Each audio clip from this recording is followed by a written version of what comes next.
বান্ধবী রে, আমি মনে হয় বেশি দিন আর বাঁচতাম না। কেন, কি হয়েছে তোর? ডাক্তার কইছে দিনে 24 ঘন্টা টাকার ভিতরে থাকতে। আমার নাকি রক্তে টাকা নাই, কিডনিতেও টাকা নাই, হার্টে টাকা নাই। ও মা গো, কথা কইতেও কষ্ট হয়, কোথায়ও টাকা নাই। তুই এক কাজ কর, আমার কিছু টাকা ধার দে। কয় টাকা?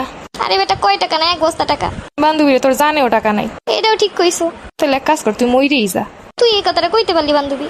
ধর আমি বড় লোক হয়ে গেলাম, আমি বড় লোক হওয়া মানে তুই বড় লোক হওয়া, তুই আমার একমাত্র বান্ধবী। হ্যাঁ তা তো।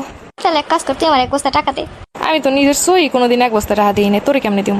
বেস্ট ফ্রেন্ড হইয়া বেস্ট ফ্রেন্ডের জন্য এইটুকু করতে পারবি না? থাক, লাগবো না এমন বান্ধবী যে বান্ধবী মরার আগে একটা শখ পূরণ করলো না।